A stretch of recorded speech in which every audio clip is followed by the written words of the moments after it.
Hello and welcome to Storytelling with Ngozi. I am your host, Ngozi Edema. Today's story is an adaptation of a Nigerian folklore for storytelling with Ngozi. The setting is a village in southeastern Nigeria. It's the beautiful city of Calabar. The city is about 300 kilometers from the Obudu Plateau, which is home to one of the finest resorts in Nigeria. Put it in your bucket list of places to visit. In today's story, you will hear things like fattening rooms. Check out the end notes of this episode for what this is about. The people are fabulous and famous for their excellent cuisine, which includes one of my favorite vegetable sauces, afang. In fact, just the mention of afang makes me feel like eating pounded yam and afang. But I will spare you the details about food so you don't start worrying about food. Let's jump into today's story. Once upon a time, in a village in Calabar, lived Okon the tortoise. He was kind and helpful. He was, however, very poor. He worked hard to make a living for himself and his wife, Uduak. Now, many in the village did not like Okon. They blamed him for being so poor and would not hang out with him. The women did not hang out with Uduak either. How mean. They both loved each other though, and they comforted each other. While doing good for those they come across despite their being poor. Okon and his wife later had a daughter. They named their little girl Edet. Edet was such a beautiful girl.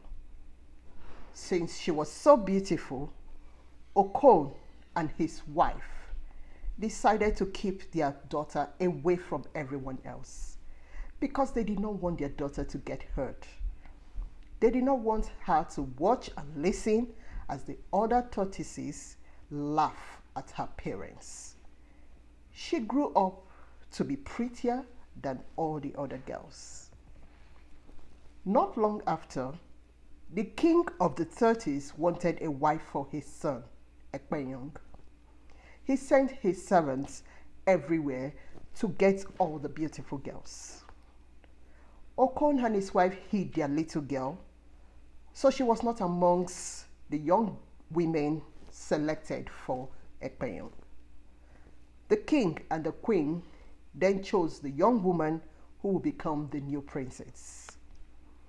The prince did not like their choice, so he insisted that he would go to search for his own princess.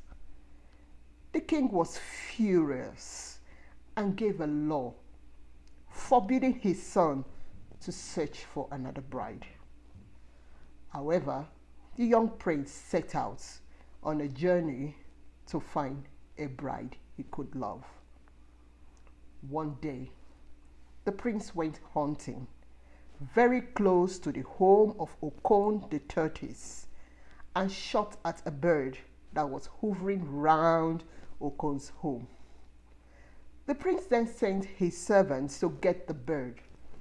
As they got to the spot, they saw Edet, the very beautiful daughter of Okon. These servants have never seen anyone this beautiful. They picked the bird and returned to their master, telling him of this very beautiful girl. The prince went over to see the young girl himself and was stunned by her beauty. He asked Edet who she was and told her he wanted to marry her. She said she would only if her father, Okon, agrees to it. However, Okon and his wife were out at the farm and the prince promised to return the next day. The next day, Prince Ekpenyong returned with many gifts and asked Okon if he could marry Edith. Okon was terrified of because of the king's law forbidding the young prince to choose another bride. Ekpenyong promised to plead with his father. Okon suggested they wait for a while to allow Edet to grow a little bit more and give room for the king to change his mind. The prince agreed. After a while, Ekpenyong pleaded with his father to see the girl he had fallen in love with. Finally, the king agreed that Edet be brought to the palace and was presented to the king and the village council. Edet was brought in and everyone was stunned as usual by her beauty. She was asked many questions and they found her to be very smart as well. The king and queen had no choice but to give their blessings, and the bad law forbidding the prince to take another bride was revoked. Edet was sent to the fattening room for a month to prepare her for the wedding. There, she was spoiled with the best food from the king's palace, and she received the best beauty treatment fit only for her princess. At the end of the 1 month, it was time for the wedding. It was a great feast. Everyone in the village was invited. They had lots of fufu and delicious sauces to go with the fufu. There were also loads of drink for everyone and fabulous dancers who entertained everyone. The feast lasted for a month. Okon got loads of gifts from the king and became very rich. Never again did anyone laugh at Okon or his family. Ekpenyong and Edet lived happily thereafter. Many years after that, they became the new king and queen, and they made the best king and queen the tortoise community had ever seen. The end.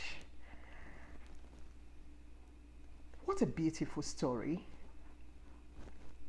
When the story began with Okon being so poor and everyone looked down on him for being so poor. It's very bad to look down on other people because they don't have the things that we have. So never look down on people. You don't know what they will become eventually. It is wrong to do that to anyone.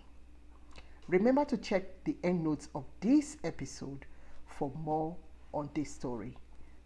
You will get the meaning of the term fattening room. You will know what fufu is and many other things. Check the end notes. And if you have enjoyed this episode, remember to give it some thumbs up and subscribe for this channel. If you are listening to it on the podcast, head over to iTunes to rate, review, and subscribe to the podcast. And remember to join us next Monday for another episode of Storytelling with Ngozi.